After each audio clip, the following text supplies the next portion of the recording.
To keep the camera from bouncing around as much, I've just got it zoomed out. I'll look into getting some type of stabilizer. When you can learn how a narcissist behaves, you could spot out a narcissist very quickly. Now, don't get me wrong, I've seen people of narcissistic abuse think everyone is a narcissist.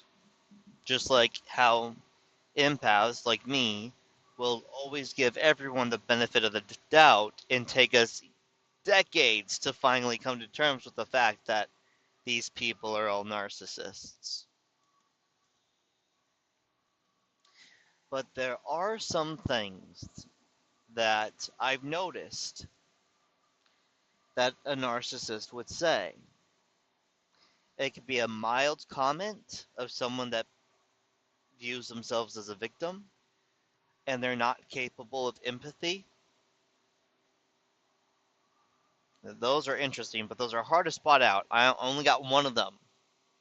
In the last few weeks of making these videos, I only have one of them that I looked at.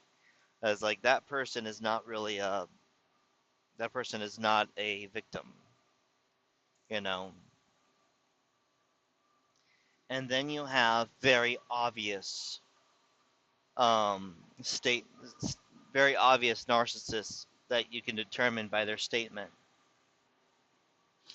One of them is a woman that attacked me because I said that my abuser, after so long, was, well, first it started with this, saying that every person is just in a relationship for sex because they like sex. Now, my ex wife, who is a black witch and a narcissist, told me she read that online once and she realized it's absolutely true. And I was like, what the hell are you talking about? My wife was an extremely unattractive in every way. In every way. Any type of lovemaking with her would just be a nightmare. But I gave up on life and I decided I would serve someone with a lot of issues to make their life heaven. That's why I got with her. And so some lady commented to me about how I'm not the victim. I chose to go through the abuse for so long. I could have left at any time, but you must be filthy seeking rich if you can live that type of lifestyle. I don't know how spoiled this woman is in life, but yeah, that's not your average person.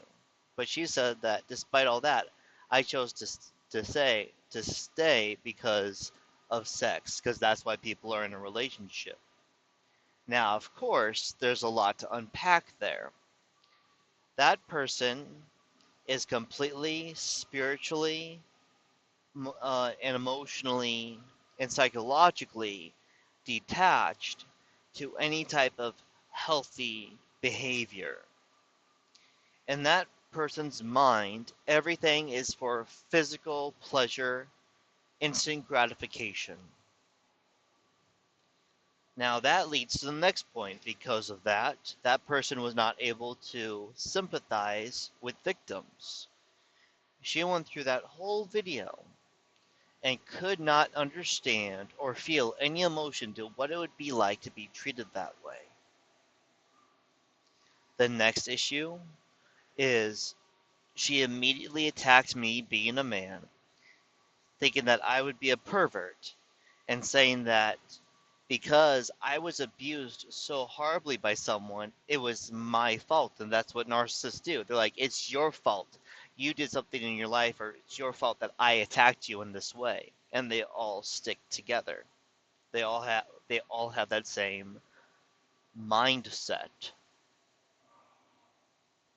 So I comment because when there's severe narcissists, as far as on this type of extreme level, I don't block them, I don't shut them up.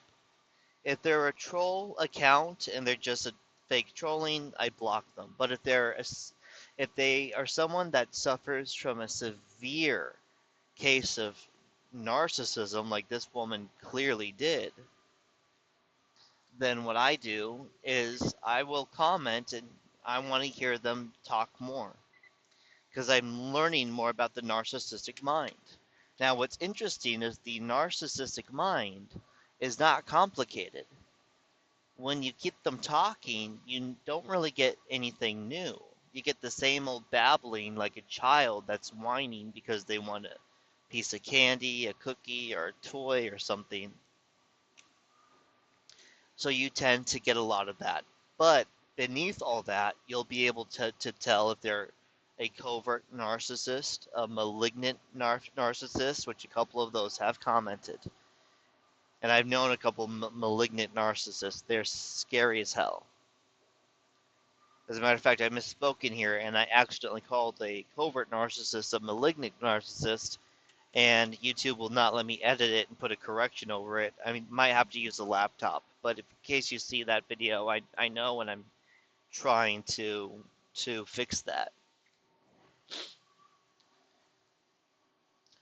So, back to these comments. Is she later came back with, oh, what was it that I was going to say?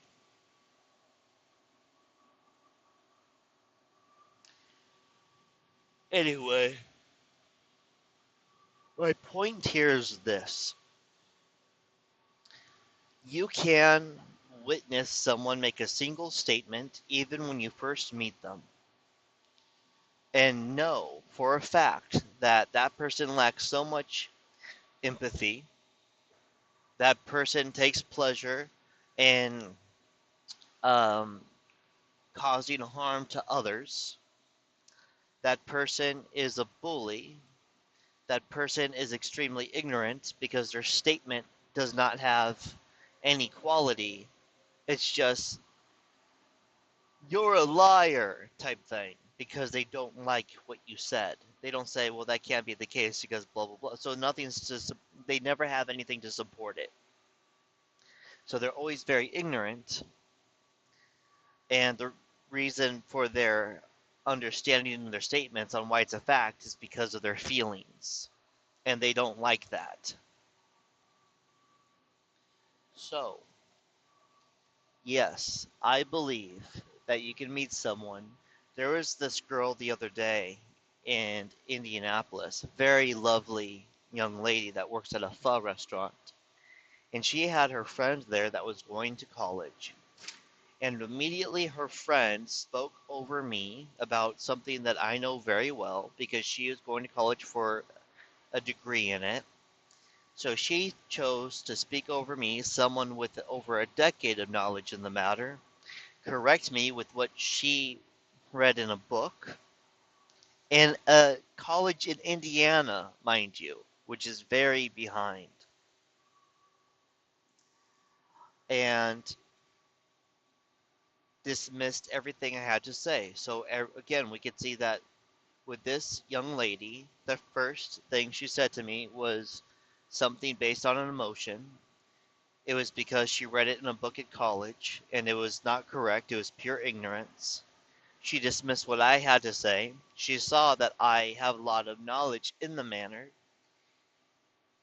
in the matter, and dismissed me completely. That whole thing, as far as the interaction, was her trying to show that she was better than me, and then dismissed me and said, I have to go. Grabbed her friend, the lovely young lady, and left. And when that happened, I, I I thought of it for a while, and I was very polite with her. But again, it's like this girl was like 20 or 21 years old, maybe older. And we're seeing this with Gen Z. We're seeing the behavior of about 8 or 9 years old,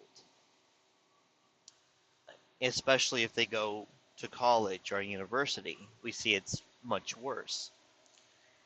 But when I saw that, and I was thinking, okay, that type of behavior, is there a way for that to not be repeated? Is there anything that I got wrong there as far as could that have been a one-time thing? Because you always go with the repetitive behavior. And after about a week of thinking about it, I thought that would not be a one-time instant because it was so natural for her to treat me that way. It was so natural for her to dismiss me. It was natural for her to dismiss the fact that I clearly know what I'm talking about, and instead of her asking questions, her correcting me with wrong information.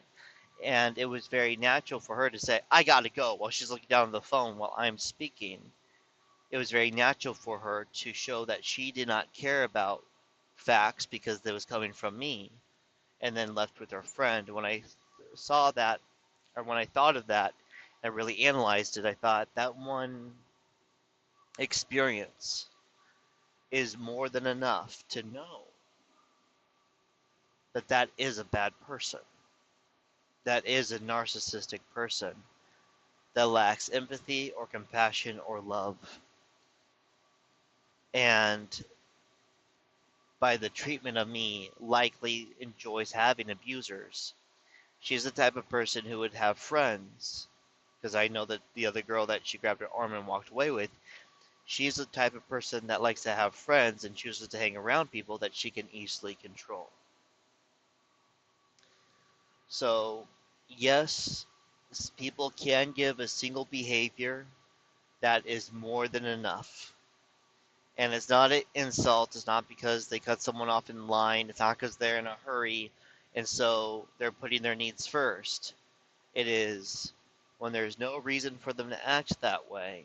They're in a certain setting, they act inappropriate for that setting, and the things that they say have so many characteristics of an unhealthy personality that you have to think, would a healthy person in a in this type of situation say any of those things? Would a healthy person be that dismissive? Would a healthy person correct someone who's an authority with incorrect information because they read it in a book at school? Would they be that passive, looking down at their phone? Would they just say, "I have to go," and grab their friend and leave, talking about themselves, them, not anyone else, not their friends, not you, no one else? Would any other healthy mindset do that during, a time of stress or anything? No, no, they wouldn't. So, belief behavior, repetitive behavior confirms it, but sometimes that person can have said something one time in such a way that is so revealing, I believe, that it would be, what do you use the word, not inappropriate, absurd. It would be absurd not to categorize them as such a thing when their single behavior was so ridiculously narcissistic that you cannot justify it for someone who's a good person just having a bad day. That's all.